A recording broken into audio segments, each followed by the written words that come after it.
Hola, buenas noches, ¿qué tal, compañeros, colegas? Bienvenidos a todos a nuestro nuevo webinar en el que, bueno, el día de hoy hablaremos de ondas de choque en tendinopatías. Bueno, este tema lo dará el médico en rehabilitación Salvador Martínez, que cuenta con un currículum bastante interesante y bastante extenso. Bueno, entre su formación académica cuenta con el título de médico cirujano partero en la Escuela de Medicina Universidad Anáhuac, en Campus Estado de México. Tiene una especialidad en medicina de rehabilitación en el Instituto Nacional de Rehabilitación en Médico DF, además de tener un posgrado en rehabilitación pediátrica en la UNAM y un diplomado en administración hospitalaria en la Universidad CLEA, Colegio Latinoamericano de Educación Avanzada. En cuanto a su experiencia laboral, bueno, él ha colaborado en el Centro Regional de Rehabilitación Integral Luz Alba, Delegación Carrillo Zavala, en el DIF estatal de Campeche, y bueno, también ha trabajado y colaborado en el Teletón de Mérida, en el Teletón de Nesa en el Estado de México, fue director general del Sistema Municipal en DIF de Metepec, Estado de México, y bueno, actualmente eh, se desarrolla como médico rehabilitador también en Medinamic, clínica de medicina física y rehabilitación. Bueno, esto por mencionar uno de sus tantos estudios. Bueno, primero que nada, es un placer presentarle y saludarle, doctor Salvador. Le cedo totalmente el micrófono. Bueno, antes de cederle el micrófono, nada más recordarle a todos los asistentes que, bueno, primero se dará la charla por el doctor y una vez que termine su charla, estará respondiendo preguntas que ustedes pueden ir haciendo a través del tiempo, bueno, a través de la charla, ¿vale? Sin más, por mi parte, ahora sí cedo completamente el micrófono y la cámara al doctor Salvador. Muchísimas gracias por acompañarnos, por compartirnos sus experiencias y sus conocimientos, doctor. Muchas gracias por la presentación, Carla. Muchas gracias, Physiolab Academy, por la invitación para participar en este tipo de actividades que con la pandemia pues hemos visto la necesidad de continuar formándonos y qué mejor manera de estar unidos a distancia. Espero que todos en casa se encuentren muy bien, en su consultorio o en donde ustedes se encuentren, tanto ustedes y sus familias estén gozando de buena salud. Este tema, pues, a mí me gusta muchísimo porque la tendinopatía es algo que ustedes me podrán dar la razón. Llega el paciente o la persona atendida es un deportista generalmente y te dice, oye, ¿sabes qué? Tengo dolor en el tendón de Aquiles o tengo dolor en el tendón rotuliano. Y piensan en gran mayoría que en 5 sesiones van a salir victoriosos de esta batalla, pero en realidad la tendinopatía tiene un sinfín de variantes en relación a el curso que puede tener, y por otro lado, si una persona quien sufre de tendinopatía no tiene la información adecuada, va a ir brincando de médico en médico en médico. Y entonces, algo fundamental es que nosotros como especialistas brindemos la información adecuada y la educación. Entonces, pues sin más preámbulo, vamos a arrancarnos con este tema que es titulado Tendinopatía, ondas de choque y tratamiento integral. Pues comenzaremos definiendo la tendinopatía. Es una lesión por sobreuso y sobrecarga de trabajo originada por una carga ya sea tensil, de cizalla o compresiva. Va a darnos dolor durante la carga funcional y pérdida funcional. Es de alta prevalencia en personas deportivas, como lo mencionamos, y en relación a la actividad o función es la habilidad de un músculo para generar fuerza suficiente y que el tendón logre acumular, es decir, recibir la energía y después liberarla para así lograr el movimiento. El almacenamiento y la liberación de la energía de forma repetitiva es lo que puede considerarse un factor de riesgo para la tendinopatía dentro de muchos otros que vamos a ver más adelante. En relación a la fisiopatología, pues existe anteriormente, ustedes seguramente habrán escuchado también el que tengo una tendinitis o tengo una tendinosis.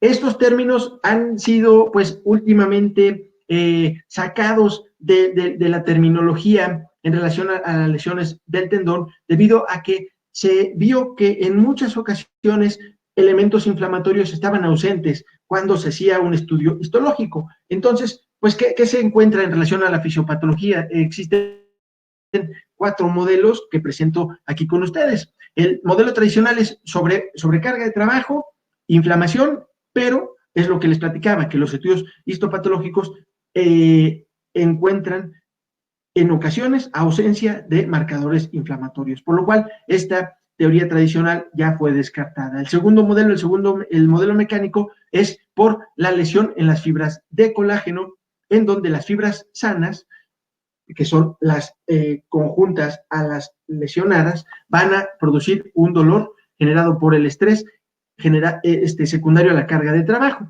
y por compresión tubular. Esta todavía llega a ser medianamente aceptada. El modelo anatómico es un dolor por irritabilidad química secundario a la hipoxia regional, falta de células fagocíticas y eliminación del debris celular, el desecho celular. Se activan entonces la sustancia P y otros neuropéptidos generadores del dolor y van a detonarnos esta sensación desagradable al momento de la actividad física. Y el modelo vasculonervioso, que es el modelo principalmente aceptado últimamente, ¿no? En donde dice que la sustancia P, que la mencionamos en el modelo anatómico precisamente, se activa gracias al microtrauma del tendón y también por la isquemia.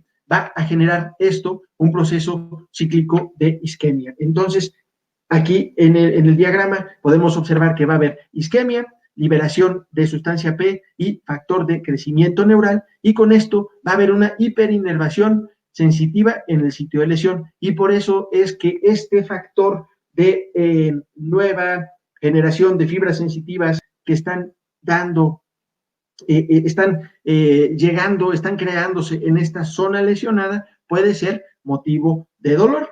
Pero vamos a ver ahorita qué duele y qué no duele, y por qué duele y por qué no duele.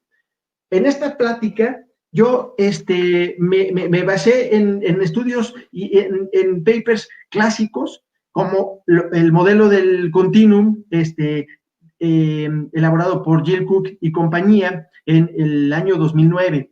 En ustedes pueden ver aquí que el tendón normal, cuando es sometido hacia arriba a una carga de trabajo, se adapta, y con esta adaptación vamos a tener un funcionamiento adecuado, que es el cuadrante verde que logramos ver en la diapositiva. Sin embargo, cuando el tendón es sometido a una carga de trabajo con mayor velocidad, mayor intensidad, mayor duración o mayor peso, vamos a someter a estrés al tendón, y es donde muchas veces la capacidad del tendón va a exceder a su resistencia, y es donde entramos en una etapa de tendinopatía reactiva. ¿Qué pasa en esta tendinopatía reactiva? En la tendinopatía reactiva vamos a encontrar un mayor número de tenocitos. El índice metabólico va a estar aumentado, es decir, va a haber un incremento de proteoglicanos, dentro de los cuales destaca mucho el agrecan, quien es un proteoglicano hidrofílico, y por eso se va a apreciar un aumento de volumen en los tenocitos. Las células, desde el punto de vista histológico, se van a ver redondeadas, pero algo fundamental para tomar en cuenta que es una tendinopatía reactiva: no va a haber ninguna desorganización en el tendón, en la matriz extracelular, va a estar conservada. Entonces, esto es una tendinopatía reactiva donde efectivamente va a existir dolor. Después de eso, si nosotros continuamos sometiendo el tendón a carga de trabajo, vamos a pasar a la fase del tendón desestructurado. El tendón desestructurado es ya la consecuencia de un tendón reactivo no reparado, no recuperado. Entonces aquí vamos a encontrar igualmente mayor número de células tendinosas, vamos a encontrar mayor cantidad de colágeno y protoglicanos, vamos a encontrar ya cambios en la matriz extracelular. El colágeno se va a apreciar con desorganización. Pero una diferencia muy importante es que aún no va a haber desarrollo de nuevos vasos sanguíneos, no va a haber cambios en vascularidad. Y en esta etapa de tendón desestructurado no va a existir dolor. Es decir, podemos nosotros estar en una etapa de tendón desestructurado sin tener dolor. Ahora bien, como no tenemos dolor, vamos a seguir trabajando y vamos a seguir sometiéndonos a actividad física. Entonces, ¿qué va a seguir después de eso? Pues riesgo para lastimarnos. Por lo que el trabajo en la tendinopatía reactiva resulta crucial para prevenir complicaciones, lesiones crónicas o ruptura del tendón. En relación al tendón degenerado, ¿qué vamos a encontrar? Pues matriz extracelular desorganizada, vamos a encontrar lo que habíamos dicho que no estaba en la fase del desestructurado. Vamos a encontrar nueva formación de vasos sanguíneos y vamos a encontrar muerte celular. Y aquí es donde ya se manifiesta un riesgo elevado para tener ruptura. Pero, por otro lado, podemos tener la capacidad de que el tendón sano tenga el apoyo y logre cubrir las necesidades de ese tendón a pesar de tener una lesión. Y entonces podemos tener periférico al tendón degenerado un tendón normal. Y esto es lo valioso de la capacidad de recuperación del tendón. Importante mencionar que cuando yo tengo un tendón degenerado, pero vuelvo a someterlo a carga de trabajo y el tendón sano que está en la periferia entra en etapa reactiva, puede aparecer dolor. Entonces, el tendón tiene la propiedad de ser doloroso en dos fases, la tendinopatía reactiva y la tendinopatía degenerativa. ¿Sí? Esto es algo que resulta muy importante. En relación, aquí les pongo, ¿no? En relación al origen del dolor, pues todavía está indeterminado. Se dice que hay mediadores que estimulan la vía espinal o periférica para ser detonante de dolor, o también a partir de lo central. Pero esto, pues, sigue sin estar claro en la literatura y en los estudios de la tendinopatía. ¿Qué vamos a encontrar? Algo importante en relación a los factores de riesgo. Hay factores intrínsecos y factores extrínsecos. Los intrínsecos son, obviamente, los propios de la persona: edad, sexo, alteraciones en las estructuras aledañas, por ejemplo, algunos cambios en la biomecánica secundarios a el pie pronado, hiperpronado, rodillas en valgo o en varo, alteraciones en la alineación del cuello femoral. Pueden ser elementos que causen estrés biomecánico y detonar una tendinopatía. Dismetrías, que no es lo más común, pues tenemos a nuestro superestrella corredor, el hombre más veloz del mundo, Usain Bolt, quien tiene una asimetría de cerca de 12 milímetros y es el más veloz, ¿no? Y cerca de ha estado lejos de lesiones, al menos lo que he escuchado últimamente, no ha tenido lesiones Usain, ¿no? Desequilibrio muscular, laxitud articular, contracturas o disminución en la flexibilidad, niveles de lípidos, la dislipidemia es un factor de riesgo importante, condiciones metabólicas como diabetes mellitus, factores genéticos, elevación de la producción de las citoquinas, género, se dice que es más común en hombres, y la composición corporal. Una persona con sobrepeso o obesidad tiene mayor riesgo para sufrir una tendinopatía. Y los factores extrínsecos, por ejemplo, el tipo de piso en donde está entrenando un atleta, los métodos de entrenamiento, la cantidad de carga de trabajo que hace la persona, la falta de adaptación fisiológica. Aquí es algo muy importante y vamos a ver más adelante la curva en donde después de un estrés físico al cual sometemos al tendón, va a haber un proceso degenerativo y después va a haber de la misma, a la par, un proceso degenerativo y regenerativo. Entonces, si nosotros comenzamos a exceder la carga de trabajo, vamos a evitar que la fase regenerativa tenga la suficiente capacidad para reparar el tejido.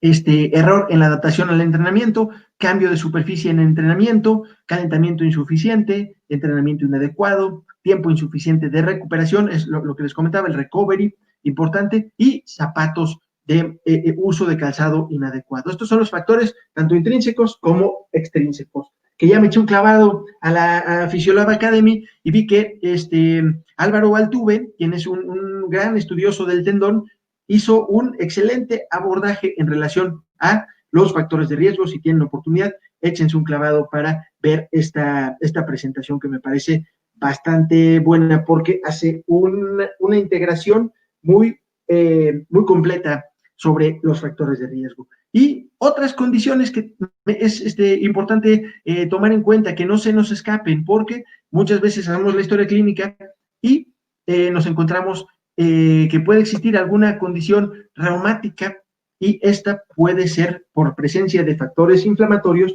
causante de tendinopatía, ¿no? Condrocalcinosis, diabetes, insuficiencia renal, dislipidemias, alteraciones en paratiroides, acromegalia, hipofosfatemias y uso de medicamentos. ¿Cuáles son los más comunes? Por ejemplo, las quinolonas, los glucocorticoides, los retinoides. También saben cuál hay, por ejemplo, las estatinas, que pueden ser también un efecto secundario como dolor a nivel muscular o propio de tendón. Al momento de nosotros hacer una valoración en la persona, pues va a ser un dolor muy localizado, va a aumentar a medida que aumenta el dolor conforme aumenta la carga hacia el tendón. Es incapaz de completar la carga progresiva debido a que hay un dolor, hay miedo al movimiento o también hay una disfunción. Va a haber afección a nivel de toda la carga de la cadena cinética, es decir, pues hay un dolor a nivel de tendón de Aquiles y vamos entonces a tener una dorsiflexión limitada, vamos a tener entonces alteraciones en la marcha, vamos a tener dificultad para tener una capacidad para caminar de manera adecuada, por ejemplo, ¿no? Anomalías biomecánicas, va a haber una sensibilidad incrementada a la palpación, ¿no? Puede o no existir inflamación, o sea, un aumento de volumen, y el crépito tendinoso puede presentarse cuando estamos hablando de las estructuras periféricas en el tendón, o sea, lo que envuelve a la vaina tendinosa, que es el peritendón.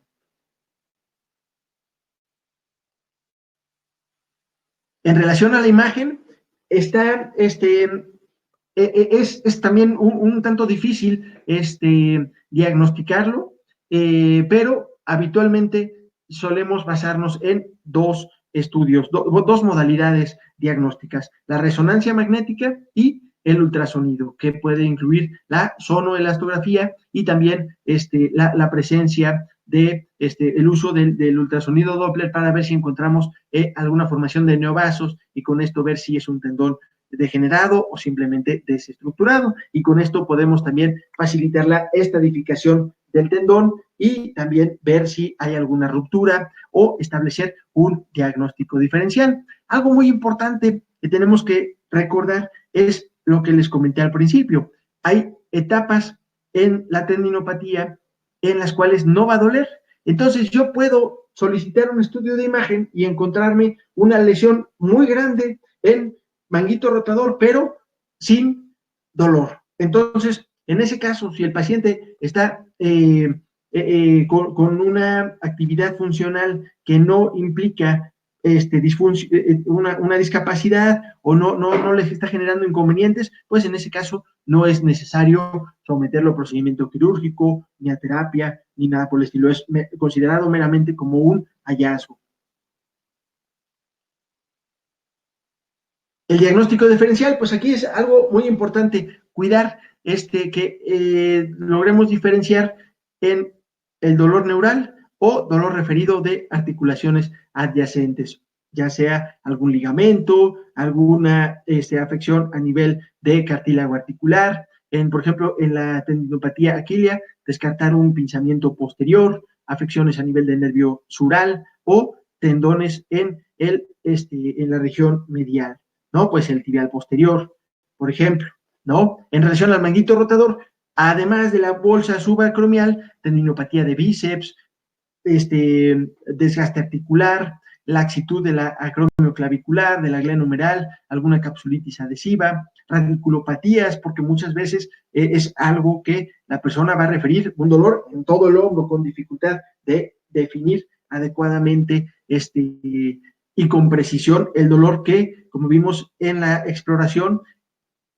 el paciente prácticamente va a señalar con un dedo en donde duele el tendón, ¿no? Síndrome de salida torácica, alguna tumoración, alguna patología neoplásica, cardiopatía isquémica y dolor visceral. Y después es importante también tomar en cuenta nuestras banderas rojas, ¿no? Es decir, cuando hay dolor sin tener alguna carga, rigidez matutina o prolongada, artropatías seronegativas, ¿no? En este caso, dolor nocturno, mal funcionamiento o ruptura no diagnosticada. Después de eso, a mí me gustó mucho un artículo que salió apenas el año pasado de Lin y colaboradores en el British Journal of Sports Medicine, en donde les pongo este diagrama que presentan ellos, en donde las buenas prácticas del manejo del dolor musculoesquelético se concentran aquí. Y vistas abuelo de pájaro, me las voy a aventar muy rápidamente. Centrado en la persona, descartar banderas rojas, ver aspectos biopsicosociales, estudios radiográficos únicamente si son justificados. Si tenemos una alta sospecha diagnóstica de que algo a nivel de tendón pudiera apoyarnos en relación a la generación del diagnóstico con un estudio de imagen, exploración física completa y detallada. Eso es algo fundamental, ¿no? Monitoreo de los síntomas, cada cita que tengamos con la persona, ir viendo cómo va evolucionando. Enseñar a la persona es el punto número 7. La educación a la persona es fundamental. ¿Por qué? Porque vamos a explicarle cuáles son las causas que detonan su dolor, cómo va a evolucionar, el pronóstico y el tratamiento. No hay mejor protagonista para el proceso rehabilitatorio de la tendinopatía que la propia persona, ¿no? Entonces, con ello, si lo educamos, vamos a facilitar que él mismo o ella misma haga maniobras evocativas del dolor y que nos vaya determinando si podemos avanzar en el programa de ejercicio terapéutico a la siguiente fase o nos quedemos por presencia de dolor. Promover actividad física y ejercicio es algo fundamental. El reposo o el esperar a ver qué sucede está completamente descartado en el manejo de la tendinopatía. Promover terapia manual como tratamiento complementario, del mismo modo en el punto número 10, ya casi por terminar, tratamientos no quirúrgicos, pero con respaldo de evidencia de literatura. Eso es algo súper importante. Y justamente de esto vamos a platicar en esta charla también, y promover el retorno a la actividad lo antes posible, ya sea al trabajo o al deporte, mediante algunas herramientas que mencionaremos también por acá.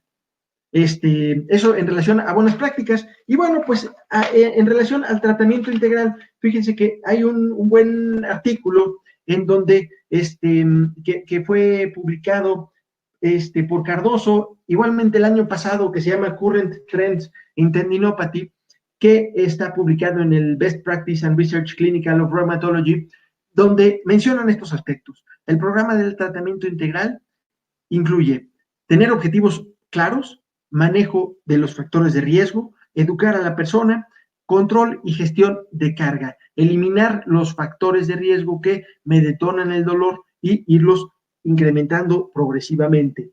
Un programa de ejercicio guiado con incremento progresivo de carga de trabajo, intervenciones complementarias, retorno a actividad deportiva y prevenir la recurrencia mediante control de factores de riesgo y control metabólico. Esto es importantísimo, ¿no? Y bueno, entrenar al tendón para adaptarlo y para disminuir la carga es uno de nuestros objetivos. Los protocolos rehabilitatorios también dependen del sitio de lesión. No es lo mismo tratar una lesión insercional que una intrasustancia. Esto lo vamos a platicar en relación, por ejemplo, a los métodos de rehabilitación o de tratamiento inyectables. El estadio de la tendinopatía, como les platicaba, el estado funcional, el nivel atlético de la persona, los elementos biomecánicos, porque podemos ahí meter, por ejemplo, algún apoyo ortésico para facilitar la mejora en biomecánica de la marcha, por ejemplo, ¿no? Estudiar comorbilidades y manejarlas y presentaciones recurrentes, ¿no? Ver si una persona es primera vez que lo tiene o ya ha venido luchando y somos la tercera persona que nos viene a ver, ¿no? Los objetivos en relación al tendón como tal, reorganizar la matriz celular que vimos que estaba desorganizada y con nueva vascularidad en un tendón degenerado. Promover síntesis de colágeno, disminuir la reactividad en los tendones, esto mediante el incremento de las cargas de trabajo, mejorar el funcionamiento del tendón o el compliance y, obviamente, pues quitar el dolor. Estos son las puntas de la estrella de nuestros objetivos. Y esta escalera, seguramente ustedes habrán visto o estarán familiarizados con el protocolo de Alfredson, que a finales del siglo pasado, en el 98, 99, publica estas sugerencias en donde se detecta la lesión. Empezamos con fortalecimiento isométrico, que debe de durar en las contracciones isométricas cerca de 45 a 60 segundos, con un descanso de 1 minuto entre cada contracción, y la intensidad de la contracción debe de ser superior al 70% de lo que perciba la persona. Esto es algo importante porque si le ponemos 10 segundos de fortalecimiento isométrico, no vamos a lograr la inhibición del sistema generador del dolor y pues perderemos el beneficio del fortalecimiento, ¿no? Entonces es importante tomar en cuenta esto. Después continuar el siguiente peldaño con isotónicos principalmente excéntricos, igualmente promovido de manera muy extensa por Alfredson y colaboradores. Después de ello ya sigue fortalecimiento funcional, en donde empezaremos con actividades cotidianas y después iremos haciendo incorporación a la actividad deportiva, ¿no? Actividades con variación de velocidad. Aquí empezamos con aterrizajes para soportar la recepción de energía. Y en el último peldaño ya vienen los pliométricos. Después de los pliométricos, una vez que son bien tolerados, vamos a cuidar la reincorporación a la actividad deportiva mediante drills particulares, mediante intensidades, mediante incorporar a la persona a su entrenamiento con su equipo del deporte, si es un equipo grupal, si es un deporte grupal, o bien incorporarlo a la carrera de manera progresiva, basado en tolerancia a la actividad y intensidad de dolor, ¿no? Aquí me gusta mucho este semáforo en donde nos platican qué es lo seguro, qué es lo riesgoso y qué es lo que mejor debemos suspender por riesgo a volverlo más complicado.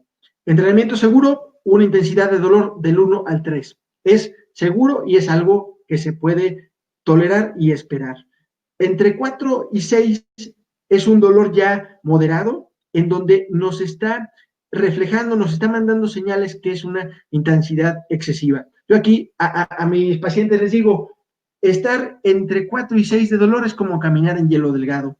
Si tú logras cruzar el río que está congelado, pues qué suerte. Pero podemos tener la mala suerte que el río se rompa, el hielo se rompa y entonces caer al agua congelada y complicar nuestra condición. Y del 7 al 10, yo les prefiero hacer un alto para regresar a la etapa previa que vimos en esta diapositiva. Es decir, si estábamos ya en un fortalecimiento funcional y hubo un dolor que excede el número 6, pues mejor me bajo a los isotónicos y me concentro hasta lograr de 3 a 5 días sin que el dolor exceda el número 4 en intensidad.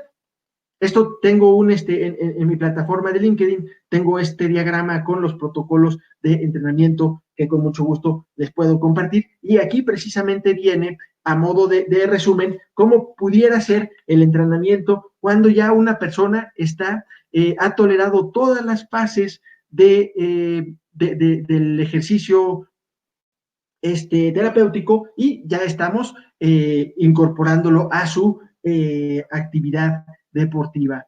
El tratamiento complementario, me gustó mucho este artículo que se llama, ¿dónde está?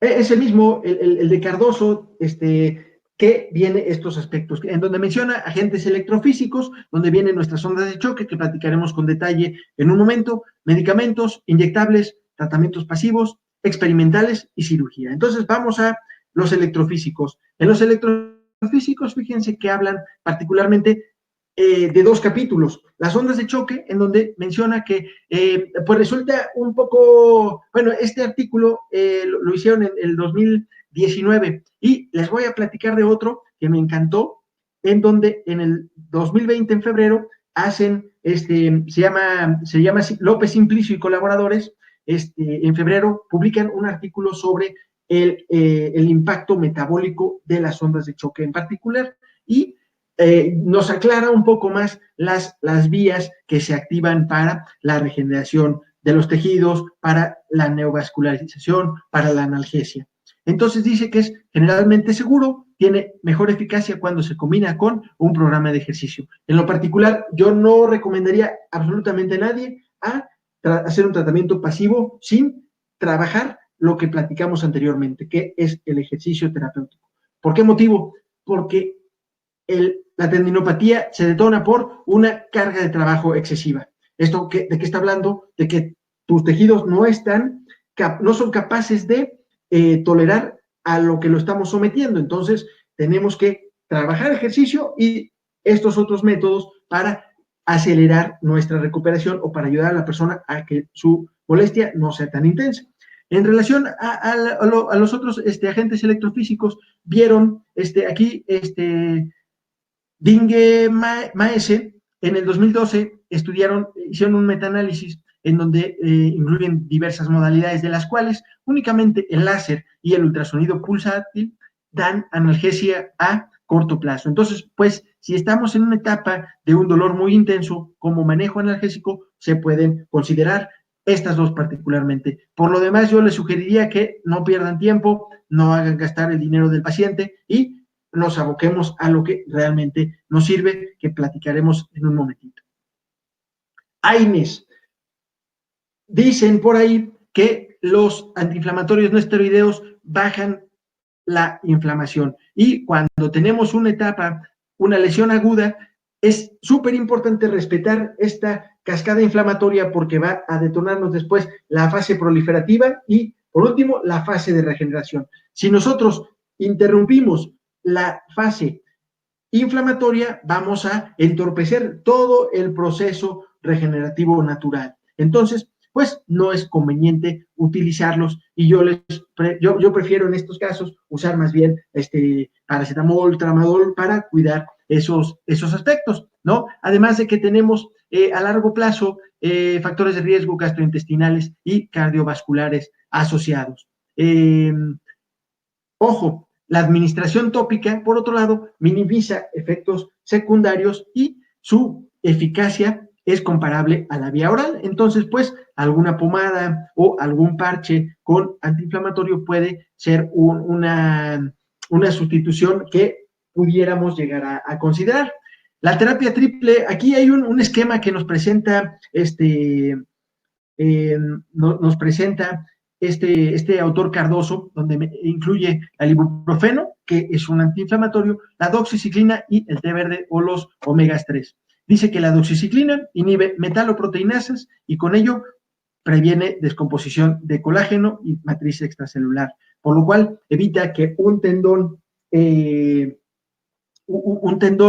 reactivo pase a la etapa desestructurada. Después de eso, es potenciada con el ibuprofeno y, por otro lado, el té verde y ácidos grasos omega 3 maximizan el efecto inhibiendo el factor de necrosis tumoral alfa, que es un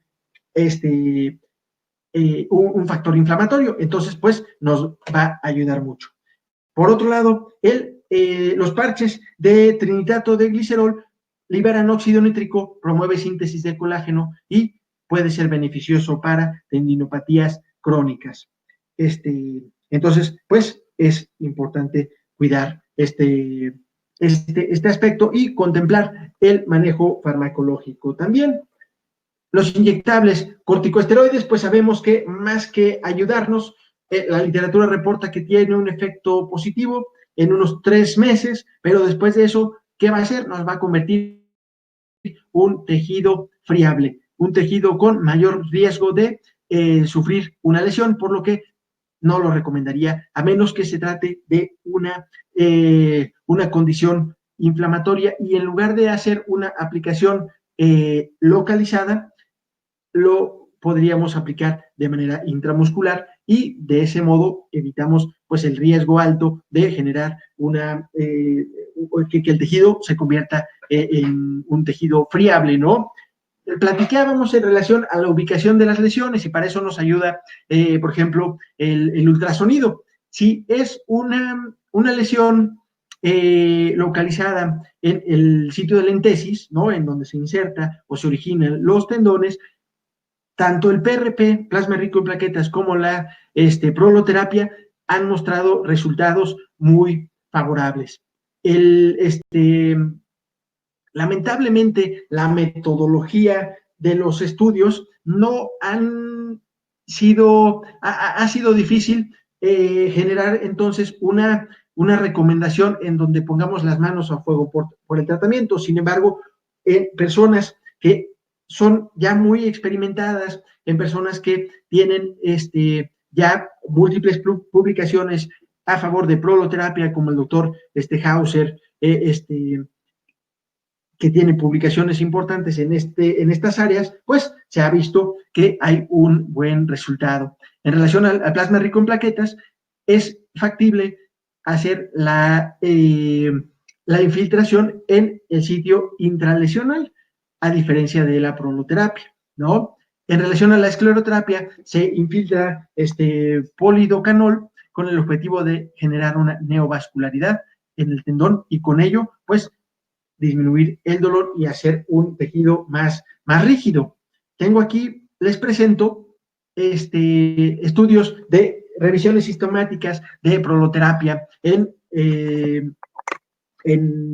en dolor musculoesquelético y dice que el uso de la dextrosa es efectiva para tendinopatías y también para osteoartritis a nivel de rodilla y de los dedos, y también para médula, para columna lumbar y dolor a nivel de articulación sacroiliaca, por disfunción de ligamentos. Es eficaz en dolor agudo y crónico. En relación a usarlo como terapia de primera instancia o para dolor miofacial, se guardan sus reservas, ¿no? Pero, como les platicaba, estas revisiones sistemáticas, pues, hablan mucho a favor de la proloterapia y, en lo particular, aquí en la clínica, lo hacemos de manera muy exitosa y aprovecho la oportunidad para saludar a mis amigos del Instituto de Proloterapia, quienes son, pues han sido mis grandes maestros para ofrecer este tratamiento, que gracias a esto, pues facilitamos el proceso rehabilitatorio de pacientes con tendinopatía. Tengo otra revisión sistemática en donde dice comparación de la efectividad de las terapias inyectadas del esteroide contra PRP y proloterapia, y dice que el PRP y la proloterapia tienen un efecto de hasta 24 semanas versus únicamente 6 semanas de esteroides. Entonces aquí vemos quienes se encuentran en la superioridad, es proloterapia, PRP, y hay emergencia de múltiples estudios en la actualidad a favor de las células madres mesenquimales. Entonces esto también puede ayudarnos mucho para tenerlo como nuestro arsenal terapéutico. La iontoforesis es un método de terapia en donde vamos a aplicar los corticosteroides de manera transdérmica, y pues puede ayudarnos a trabajar con tendones superficiales y bursitis asociadas. Hay poco efecto secundario, a diferencia de un esteroide local a nivel inyectado. Tratamientos pasivos como crioterapia, estiramientos, acupuntura, fricción profunda, hay poca eficacia. La talonera, como les platicaba, una alteración biomecánica. Si nosotros agregamos una talonera a modo de uso ortésico, podemos mejorar la comodidad de la persona. Tratamientos experimentales como el ácido hialurónico, implantación autóloga de tenocitos, fibroblastos, factores de crecimiento, toxina botulínica, están en desarrollo, y por lo tanto pues no tenemos una evidencia que respalde su uso de manera pues con buena base de evidencia, ¿no?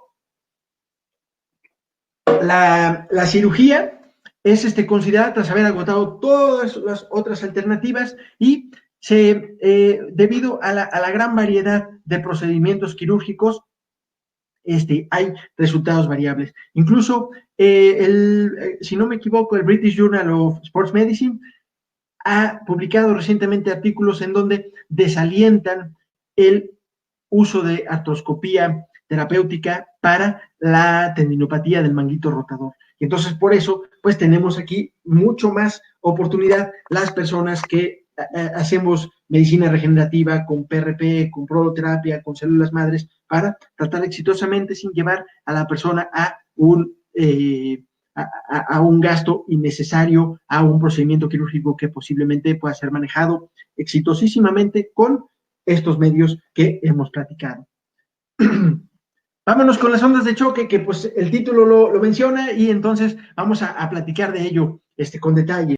Antecedentes históricos: desde los 70s del siglo pasado se hizo el hallazgo de que estas ondas de choque lograban desintegrar cálculos renales, que es el primer uso de ondas de choque fue para trabajar litiasis a nivel renal. En Múnich se hace el primer caso de litiasis renal en un humano. En el 85, cálculos biliares. Se comienzan investigaciones en Alemania para el sistema musculoesquelético, porque es muy chistoso. En pacientes que estaban tratando con ondas de choque focales a personas con litiasis renal, encontraron de repente callo óseo a nivel de los ilíacos, y dijeron: oye, ¿qué está pasando? Se percataron entonces de que estos callos óseos fueron generados gracias al estímulo de la onda de choque, y entonces descubrieron que se activaban osteoblastos, y con esto fue que empezaron a estudiar un poco más en músculo esquelético, y por eso en el 88 se comenzó a tratar la pseudoartrosis. En el 93, Osatron es una empresa, si no me equivoco, alemana, lanza sus primeras ondas de choque para sistema musculoesquelético. La FDA en el 2000 aprueba para fascitis plantar, y en el 2002 para epicondilitis a nivel de codo, las ondas de choque. Entonces, esto es una victoria a favor de respaldo científico y pues de la máxima autoridad a nivel del de los permisos de salud en los Estados Unidos, ¿no? ¿Y qué son las ondas de choque? ¿Cómo funcionan? Es una explosión controlada generadora de un pulso sónico. Son son ondas acústicas pulsadas que tienen una frecuencia constante y disipan la energía mecánica de la interfase en de dos sustancias, es decir, que tienen diferente impedancia acústica. Esta energía promueve curación, regeneración de tejidos, reparación tendinosa y tejidos blandos.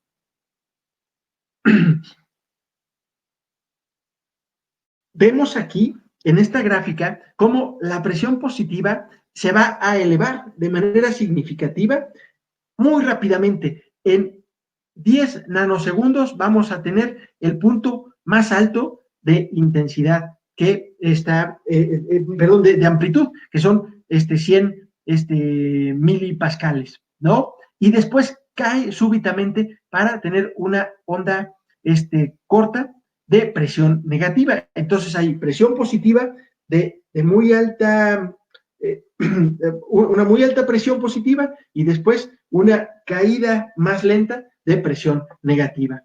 Todo esto nos va a dar efectos de manera primero mecánica mediante la transducción, después físico-química, después química y después biológica. Las ondas de choque se transmiten gracias a un foco emisor y llegan al cuerpo gracias al medio de acoplamiento que es el gel. Su velocidad es discretamente superior a la del sonido. Al momento de que la onda de choque genera una variación de presión, se va a propagar en los 3 planos del espacio, pasando de la presión ambiente al pico máximo que tenemos frente a la onda, o sea, en el camino de la onda. Al atravesar un medio, va a tener una expansión, una concentración en el medio y va a alterar su densidad. La propagación de la onda se describe como la compresión y la relajación que va siendo alternada. Entonces vamos a generar una compresión, distensión, que va a generarnos cavitaciones. Entra al tejido la onda, se disipa, se refleja y la energía cinética que se absorbe en la estructura es en donde vamos a tener el principal efecto. Todos los tejidos van a cambiar sus propiedades físicas porque van a ir atenuando el paso de la onda, van a ir absorbiendo la onda y van a disminuir entonces su velocidad para llegar al objetivo, gracias a las condiciones de reflexión y refractación por cambiar de un método, de un medio a otro, por ejemplo, pasando de piel a tejido graso, a fascia, músculo, hasta llegar a hueso, ¿no? La presión positiva y el corto tiempo de ascenso son responsables del efecto primario y la onda negativa es responsable del fenómeno de cavitación. Esto es un efecto indirecto y este efecto secundario se caracteriza por la formación de burbujas gaseosas gracias a esta compresión y después distensión del tejido. La primera parte de las ondas de choque comprime las burbujas de gas que van de 1 milímetro a micrones y después de eso va a haber una explosión de esta burbuja que está comprimida a tan pequeño volumen. La interacción entre las ondas de choque y las burbujas van a generar chorros a gran velocidad y a altas temperaturas, lo cual va a tener un efecto tanto mecánico como térmico. En la interfase de estos medios de distinta densidad, va a haber fenómenos de implosión que son diferentes y va a haber un potencial destructivo que se va a ver reflejado en los tejidos. Por ejemplo, entre los límites del tejido muscular y óseo va a haber mayores cambios y es por eso que en la centesis tiene alto índice de éxito la onda de choque. Aquí tenemos los dos tipos de ondas de choque que existen dentro del mercado. Hay 3, pero dentro de las terapéuticas a nivel musculoesquelético están estas 2 y la más popular en el mercado son las ondas de choque las radiales, perdón. Entonces, nosotros tenemos en la parte superior esta placa gris donde va a ser el foco emisor y gracias a las paredes que se observan con la onda de choque va a rebotar en estas paredes y con eso vamos a llegar a el sitio específico sin que la onda de choque se amplíe. Va a ser al contrario, va a ser de un foco grande a un foco mucho más preciso. El campo de presión es convergente y tiene mayor profundidad en el sitio a donde puede llegar. Particularmente las ondas de choque focalizadas se usan mediante apoyadas con ecoguía y un ejemplo muy claro de las ondas de choque focalizadas son las para la litiasis renal, ¿no? Y las ondas de choque radial, vamos a tener el foco emisor en esta placa que no tiene delimitantes y por ello la onda de choque cuando entra al tejido va a expandirse. El campo de presión es divergente y alcanza su máxima presión en la fuente emisora. Tenemos aquí el ejemplo de cómo una onda de choque radial va a tener menos, un pico positivo menor, pero una onda secundaria positiva mucho mayor y en relación a la presión, perdón, a la profundidad, vemos aquí que llega a la piel, atraviesa el músculo y llega a quedarse a nivel del músculo. Entonces aquí es muy importante, si tenemos a un paciente de grandes dimensiones, una persona con obesidad, pues será más difícil que con unas ondas de choque radial lleguemos a una entesis a nivel, por ejemplo, de los isquiotibiales, el origen de isquiotibiales, ¿no? Y la onda focalizada, vemos como este pico de onda positiva muy elevado y después una onda negativa más lenta y distante.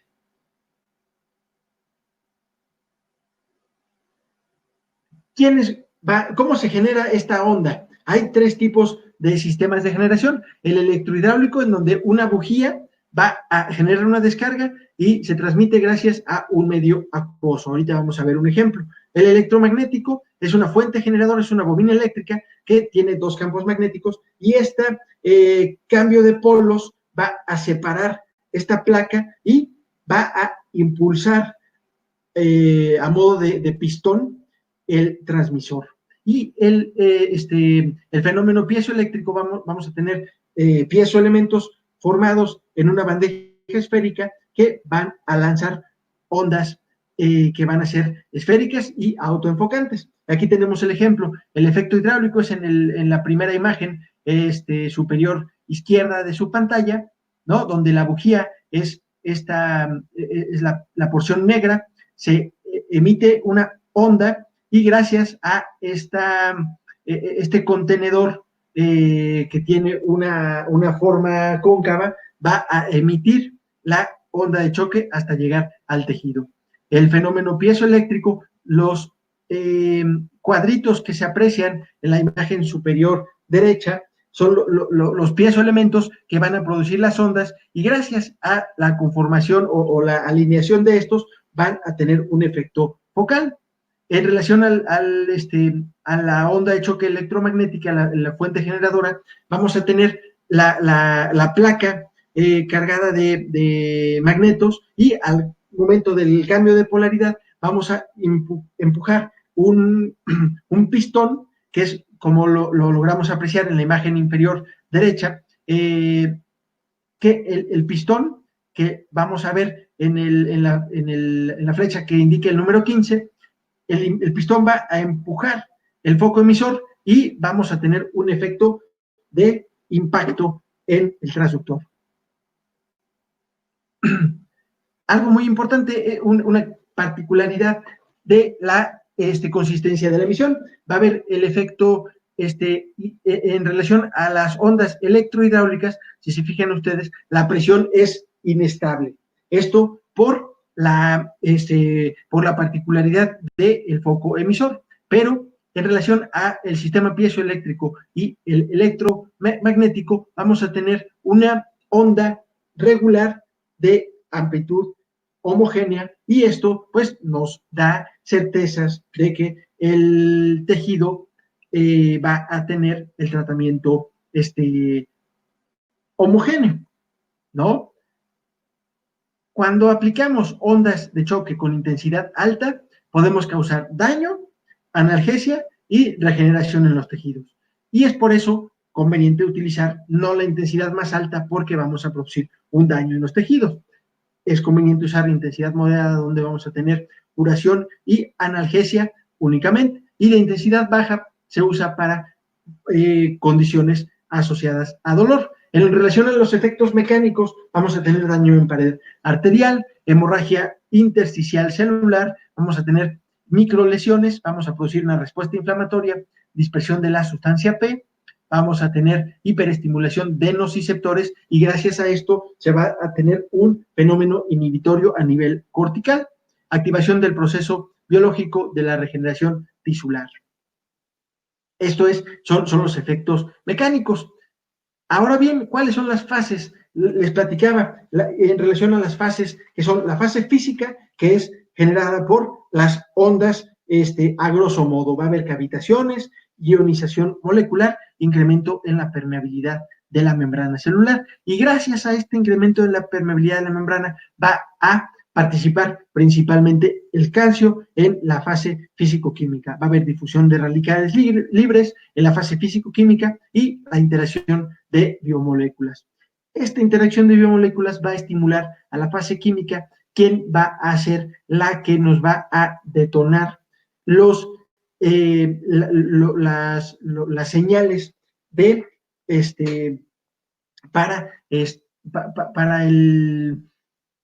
para el proceso regenerativo a nivel de vasos sanguíneos, a nivel de fibroblastos, proteoglicanos. Y después la fase biológica va a ser quien va a darnos como consecuencia los fenómenos pasivos. Estas son las ondas de choque. Si hacemos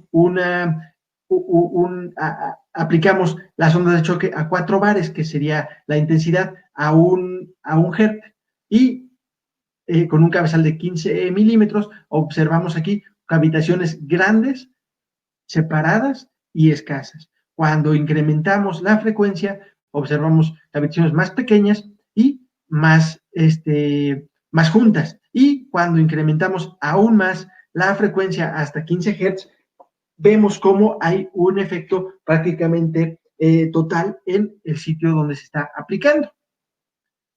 Este artículo es el que les platicaba, que me pareció fantástico, porque nos habla de cómo funcionan las ondas de choque en el tejido musculoesquelético. Y a vuelo de pájaro vamos a analizar este esquema y también una tabla. Entonces, en el esquema vamos a observar que en la parte superior tenemos representada la membrana. Después tenemos representado en la mitad de la imagen el citoplasma y el núcleo celular. En la membrana vamos a tener que la onda de choque de baja intensidad va a activar las integrinas, va a activar también los receptores de los factores de crecimiento y receptores de purina, llamado P2X7. Entonces, bien, una vez que se estimulan estos receptores, las integrinas van a activar principalmente quinasas de adhesión focal.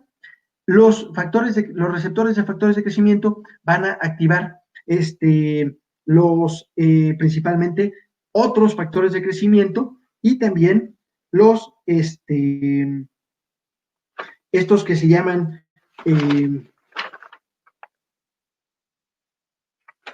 estos que se llaman Sons of Sevenless, y también los receptores de purinas van principalmente a enfocarse a la activación de los receptores de calcio. Una vez que se tiene esta activación a nivel citoplasmático, vamos a tener impacto, porque se activarán genes principalmente de proliferación de células madres y de regeneración tisular. mediante estos marcadores celulares. Se ve muy pequeño, pero ahí en la diapositiva previa viene la referencia bibliográfica, pueden consultarla con gusto. Si no, me pueden contactar y con mucho gusto les facilito este artículo y vamos a encontrar entonces estos marcadores celulares que se van a activar. Y a grosso modo, ¿qué se va a regular? Morfogénesis, en donde las células que inicialmente resultan indiferenciadas se van a convertir en tenocitos, va a haber proliferación, crecimiento y diferenciación celular, va a haber migración celular, va a haber apoptosis, va a haber angiogénesis, expresión génica, para el crecimiento y supervivencia celular. Entonces, todos estos marcadores celulares van a detonarnos estos beneficios a nivel del tendón. Y, bueno, ¿cuáles son las indicaciones? Tendinopatía calcificante, como vimos, fascitis plantar y epicondilitis, ya aprobadas por FDA, tendinopatía patelar y aquilia, también con excelentes resultados, y a nivel de tejidos blandos, el síndrome del piramidal, trapecios, isquiotibiales, periostitis, porque, como vimos, tiene un efecto importante analgésico, entonces puede funcionar para esto. Importante tomar en cuenta las contraindicaciones. El miocardio, médula espinal, gónadas, riñones, hígados, como son ondas de choque y este efecto de cavitación en cavidades aéreas como pulmones, puede también causar un daño mayúsculo, de modo que está contraindicado en cara anterior del tórax. Trastornos de coagulación por riesgo de sangrado, embarazo, trombosis, enfermedades tumorales por este incremento del metabolismo que hemos platicado, polineuropatía porque podemos detener una lesión que si la persona tiene afectación en la percepción sensorial, pues podemos lastimarla. Inflamación aguda, cartílago de crecimiento, terapia con corticoides cercana a cuando nosotros estemos pensando considerar tratar con ondas de choque, pulmones, intestino por el contenido en aire que platicamos y área de proximidad a grandes vasos o conjunto de nervios periféricos y también en la cabeza, obviamente, ¿no? Ya revisamos ondas de choque, ahorita vamos con las preguntas y otra cosa importantísima, ya que abordamos todo el tratamiento integral, tanto de ejercicio terapéutico y todas las medidas complementarias que ya analizamos con detalle cada una, ¿qué nos sigue? Ya que quitamos el dolor a la persona, ya que la reintegramos, nos toca prevenir rupturas. ¿Cómo lo vamos a hacer? Manejo de carga adecuada, analgesia, continuar con actividad física, estimularlo a que haga actividad física con intensidad regular a intensa, ya que va a promover esto, la síntesis del colágeno. Ya ahorita les vamos a mostrar una imagen muy, muy interesante de Magnusson. Durante las primeras 24 horas hay pérdida de colágeno seguido a la actividad, es decir, una fase degenerativa. Pero después de esas 36 horas de la fase degenerativa, viene la fase de regeneración. Entonces es importante que tras los entrenamientos de alta intensidad de nuestros atletas tengamos periodos de recuperación y no lo vamos a descansar, no lo vamos a mandar a descansar al sillón, le ponemos un descanso activo, estiramientos, cross-training con la finalidad de evitar la sobrecarga de trabajo, que es el detonante de la tendinopatía principalmente, ¿no? La síntesis de colágeno va a responder al estrés de los fibroblastos al ser sometidos a la carga de trabajo. Y dice aquí algo muy importante, la rigidez del tendón responde a cargas elevadas de trabajo. A mayor rigidez, mayor carga de trabajo. Y es lo que les platicaba aquí, un estudio de Magnusson, en donde menciona que en las primeras 4 semanas en un entrenamiento físico va a haber degradación y síntesis de colágeno en las primeras 24 a 48 horas. Pero si nosotros somos constantes con nuestro atleta y damos la continuidad a un programa de entrenamiento específico y bien guiado, la síntesis de colágeno es la que va a continuar y la curva de degeneración, la fase regenerativa de degeneración del tendón va a ir disminuyendo o incluso desapareciendo, de modo que la constancia y el apego al programa rehabilitatorio va a incrementar síntesis de colágeno y disminuir la tasa de degradación. Y por otro lado, hay escalas que nos pueden ayudar a valorar a la persona para el retorno a la competencia. Por ejemplo, los criterios de Visa A, que está ya validada esta herramienta para tendinopatía aquilea, los criterios de Visa y el test de Blasina para tendinopatía rotuliana. El Visa corresponde a un acrónimo de Victorian Institute of Sports Assessment y nos da parámetros de severidad sintomática, capacidad funcional y deportiva. Y Blasina nos divide en 3 estadios, en donde va a definir si la persona tolera la actividad física con con dolor, pero que no afecta su rendimiento, se indica tratamiento conservador. En el estadio 2 hay dolor al principio, pero con el calentamiento desaparece y no afecta rendimiento. Y el estadio 3 hay dolor durante y después de la actividad y afecta su rendimiento. Y entonces, basado en esto, nosotros tomamos ya alguna actitud terapéutica, ya sea disminuir cargas de trabajo, suspender actividad, modificarla, en fin, dependiendo de cada caso, pero estas herramientas, los criterios de Visa y de Blasina, pueden ayudarnos a guiar al atleta con mayor certeza. Estas son las referencias bibliográficas y aquí me pueden encontrar para cualquier inquietud que pudieran tener al respecto. Con mucho gusto, esta presentación se las puedo compartir y así le podemos hacer. Espero que les haya sido de interés, les agradezco su atención y su interés y pues listo. Estamos listos para las preguntas, si tienen alguna por ahí.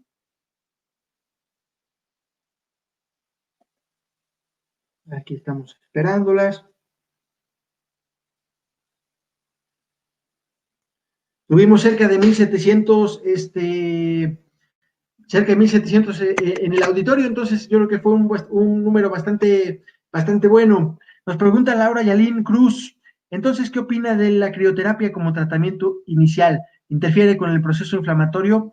Fíjate que es importante, Laura, la cantidad de tiempo a la cual sometemos al frío a nuestro atleta.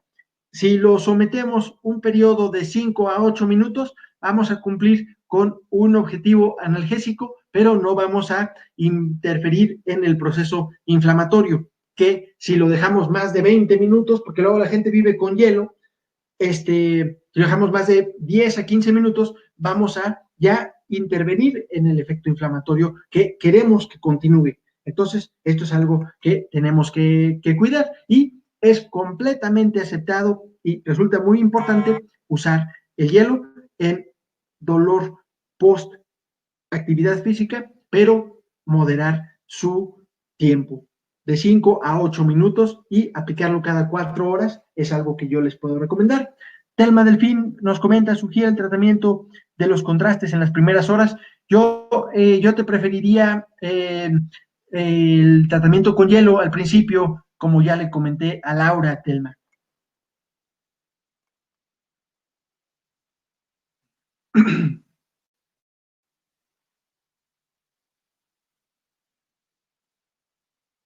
Ya tenemos esa.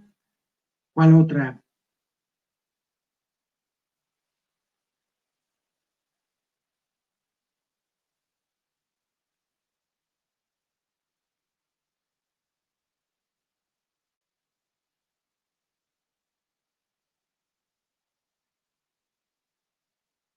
Perfecto, aquí tenemos una pregunta de Lilian Rojas. En España se usa mucho la proloterapia. En México, ¿qué tanto se utiliza? Fíjate que es una muy buena pregunta, Lilian. Afortunadamente, ya existe muchos maestros de proloterapia en México. Existe un instituto, es el Instituto Mexicano de Proloterapia, que puedes ahí buscarlo en redes, que ha sido quien ha formado y ha entrenado a múltiples médicos especialistas en rehabilitación y ortopedia, porque incluso a pesar de ser un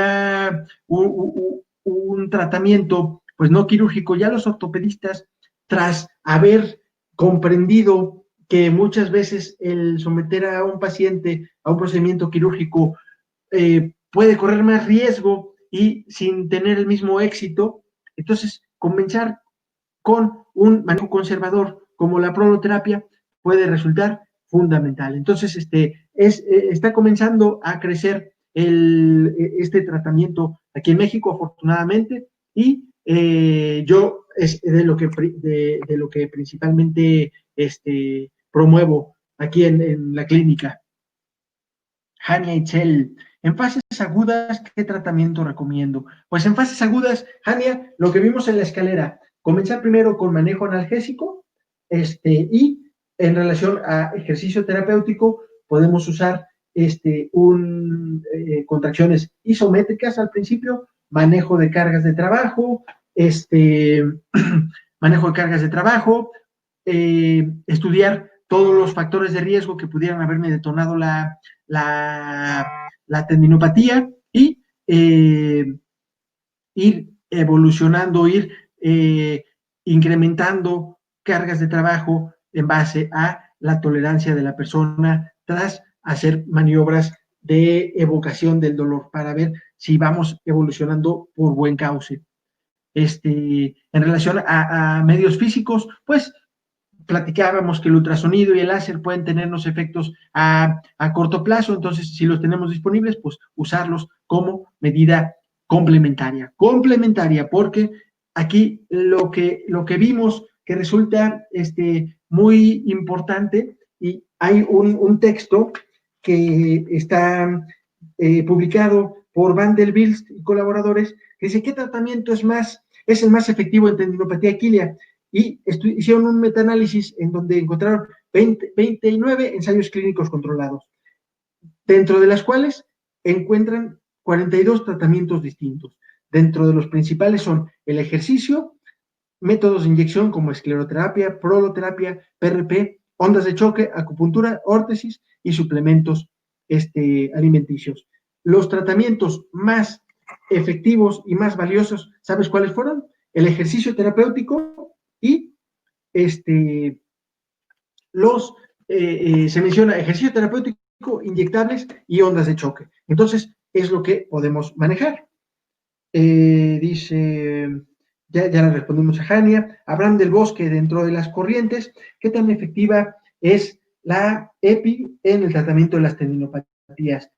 Fíjate que esta modalidad terapéutica fue incluida en este metaanálisis que te comento y lamentablemente,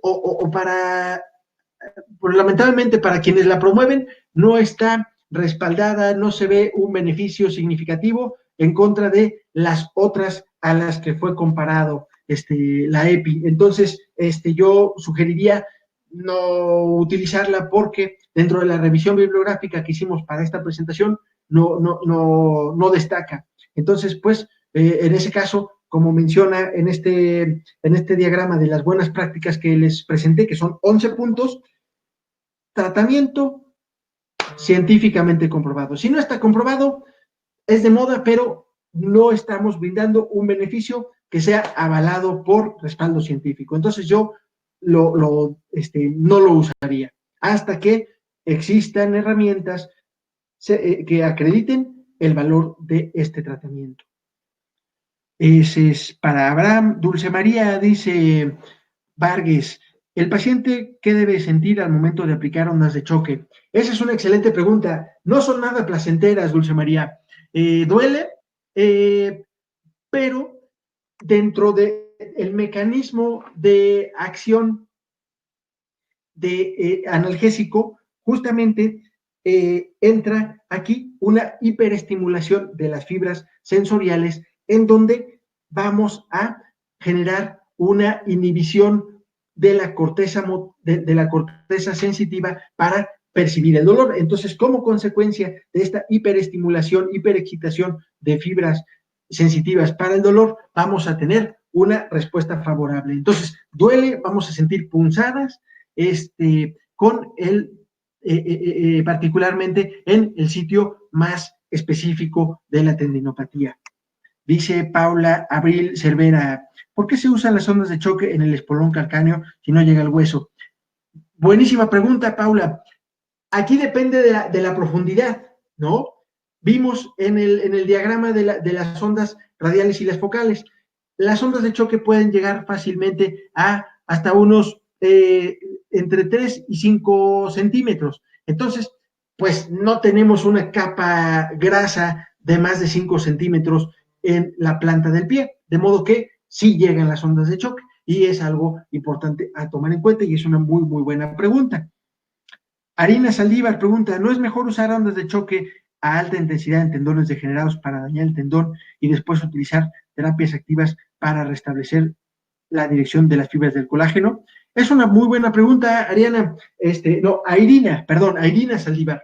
En este caso, yo sugiero hacer el tratamiento conjunto. Las ondas de choque habitualmente, y como la hablas aquí, las de alta intensidad nos generan más daño, como bien lo mencionas. Entonces, estas van a tener un tiempo intersesión de una semana habitualmente. ¿Qué vas a hacer en esa semana que no vas a estar estimulando al paciente? Pues empiezas a trabajar conjuntamente con un programa de ejercicio terapéutico que vaya escalando en cuanto a capacidad del paciente y en cuanto a complejidad de lo que ya presentamos en nuestra escalera de tratamiento. Bárbara dice, los efectos de las ondas de choque, ¿qué diferencia hay con efecto del piezoeléctrico del ultrasonido? Pues la diferencia es muy importante porque las ondas de choque nos van a generar este impacto, nos van a generar esta cavitación, van a generar esta compresión de las burbujas que platicamos, que de un milímetro se convierten en una micra y después van a tener una implosión. Entonces, ese es uno de los principales factores en donde el ultrasonido tendrá un efecto principalmente térmico y va a tener efecto mecánico, va a tener un efecto mecánico, va a tener un efecto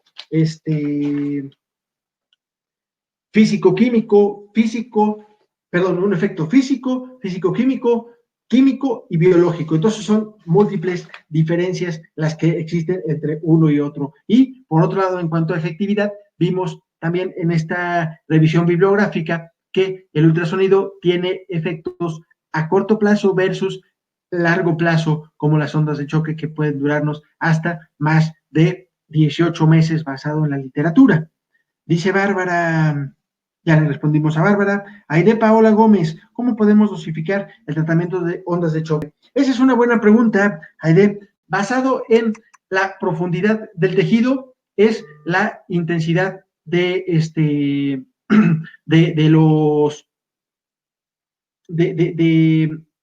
la intensidad de la onda. También la frecuencia y son los principales parámetros, intensidad de la onda y la frecuencia, y el número de disparos, que también son esos tres parámetros con los que se dosifica. Hay en la literatura, basado en cada patología, protocolos establecidos. Entonces, en ese sentido, te invito a revisarlos, o si quieres, envíame algún mensaje y te puedo compartir protocolos ya particulares de cada patología. Aide. Después pregunta Virginia Maldonado, ¿aplica algún medio físico posterior a la colocación de ondas de choque? Yo no. Habitualmente se les puede comentar al paciente, pues puedes ponerte hielo, unos 10 minutitos para que la sensación de dolor se te quite. Pero, por otro lado, creo que es la doctora Vicky, en este caso, Virginia, el efecto de la hiperestimulación en las fibras dolorosas va a darnos una inhibición en la corteza motora de la percepción del dolor. Entonces vamos a tener efecto analgésico post-tratamiento y nos va bien en relación a esto. Importante es, cuando usamos ondas de choque, procurar comentarle al paciente que no tome analgésicos, porque de esta manera vamos a ir conociendo cómo va siendo su evolución. Mónica Calvo, Arancibia. ¿Cuántas sesiones utilizaría de ondas de choque para luego iniciar un tratamiento con ejercicio? Yo empezaría, te platico, como ya le había comentado yo a Irina y a otros compañeros de estas preguntas, de manera simultánea. Vemos, Alfredson nos platica, junto con sus colaboradores, que el inicio del tratamiento de ejercicio terapéutico con isométricos va igualmente a causarnos una inhibición de corteza sensitiva para el dolor. Entonces, y esto hágalo en su clínica, hágalo en su consultorio. Es fantástico cómo la persona, después de una contracción sostenida, isométrica, de una intensidad de 70 al 90% de la percepción del paciente, por 45 segundos, unas 3 repeticiones con 1 minuto de descanso entre una y otra, vamos a encontrar efectos analgésicos. Háganlo y ya después me platicas, Mónica. Dice Magali a Watson, si el paciente es hipertenso, ya no es recomendable el trabajo isométrico de larga duración, ¿cierto? Importante, aquí podemos, es una excelente pregunta, siempre contemplar y en caso de hipertensos, pues procurar tener un protocolo de atención previo a las sesiones. Y si vemos que está en un nivel aceptable, podemos hacerlo. O bien, no llevarlo hasta el isométrico de 70 a 90% de intensidad, bajarlo al 50%, podemos hacer tal vez más repeticiones con menos tiempo y de ese modo procurar tener un efecto analgésico modificando la intensidad, duración y repeticiones. Norma Andrea Mayorga, ¿en qué estadios de la lesión se puede usar? Pues mira, el paciente te va a llegar en un estadio en donde tiene dolor. ¿Cuáles son los estadios de dolor? En la fase reactiva y en la fase de tendón degenerado en etapa reactiva. Entonces son esos y hay que ser cuidadosos porque si es un tendón degenerado en etapa reactiva, hay mayor riesgo de sufrir una ruptura. Entonces, tener cuidado en ese sentido y dosificar cautelosamente la carga de trabajo conforme vayamos avanzando sobre el terreno del dolor. Ivette, después de la colocación de las ondas de choque, ¿qué se debe de hacer? Por ejemplo, ejercicios de flexibilidad, con normalidad o el paciente debe descansar. Pues vida normal con la enseñanza de ejercicio terapéutico que ya hemos comentado, es lo recomendable. Habitualmente son muy rápidas las sesiones de ondas de choque, 10 a 15 minutos, monitoreo del dolor, pues el paciente, les digo, al principio puede llegar a sentir cierto disconfort, conforme avanzan las sesiones, el paciente se habitúa al estímulo, vamos a ir ganando terreno sobre el dolor y con ello menor molestia. Nos pregunta Martín Guerrero, ¿una combinación de PRP y ondas de choque puede ser una buena combinación para el tratamiento?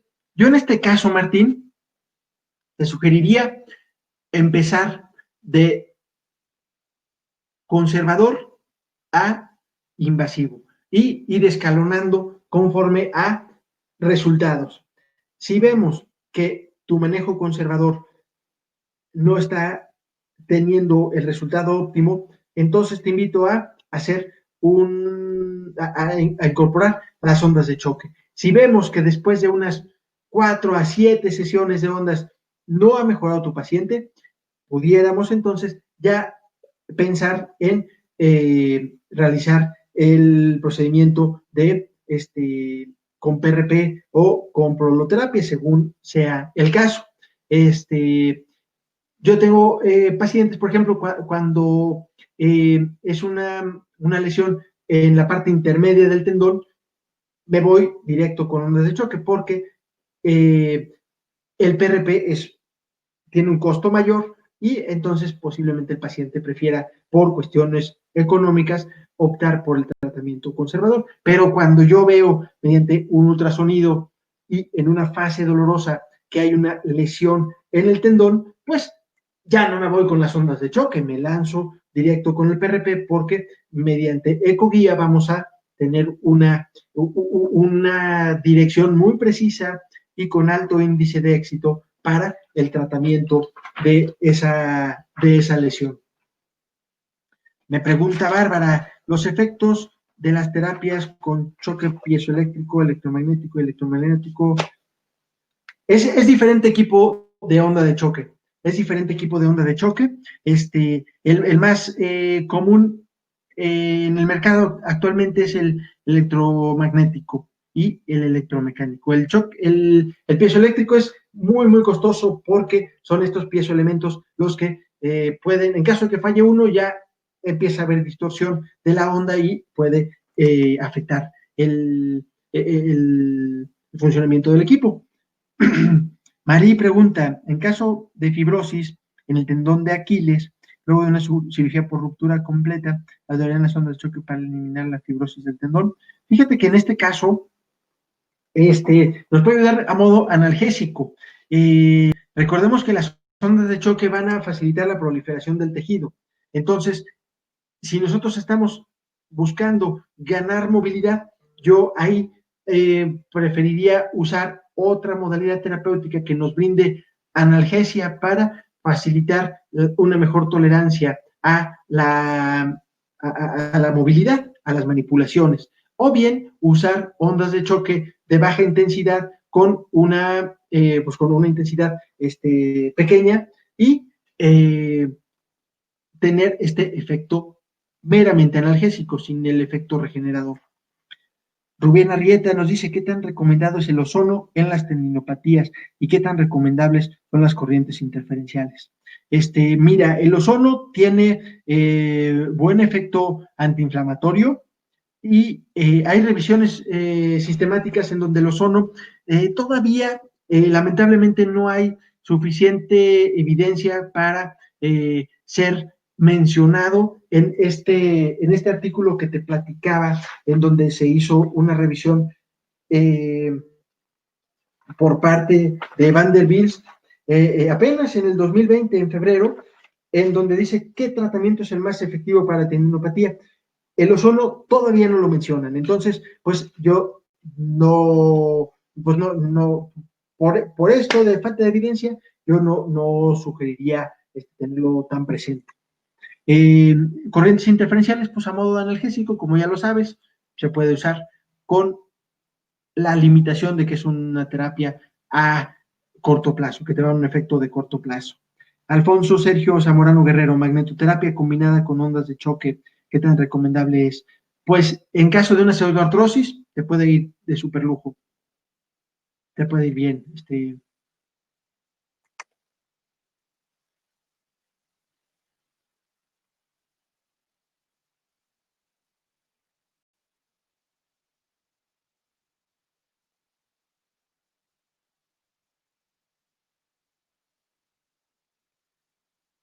Listo, Alfonso, pues ya he respondido. No sé si alguien más tenga una pregunta, o sea, momento ya, creo que ya nos alargamos un buen rato, pero pues espero que haya sido de interés, de utilidad esta charla. Me ha gustado mucho platicar con ustedes. Llega una más, dice, si no hay presencia de dolor, ¿cómo se diagnostica la tendinopatía?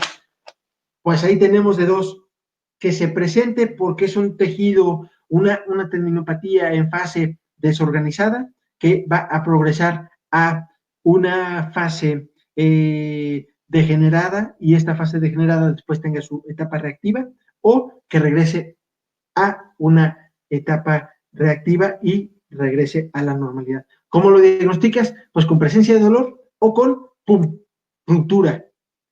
Eso es como se puede diagnosticar. O mediante un estudio de imagen, pero pues si no hay dolor, no hay motivo para estudiar con imagen. Entonces es un poco difícil llegar a hacer un diagnóstico sin dolor, ¿no? Y aparte, pues no te consultaría a la persona. ¿Cómo ves, Frances? Dice, ya son todas las preguntas, doctor, muchas gracias. Pues muchas gracias a ti, Marina, por la invitación. Espero que habremos haber cumplido con las expectativas del curso. Yo estoy muy, muy contento de haber podido platicar con ustedes este tema que pues me parece súper, súper interesante. Y que hay un sinfín de cosas que aprender. Les deseo una excelente noche y me despido. Que les vaya muy bien.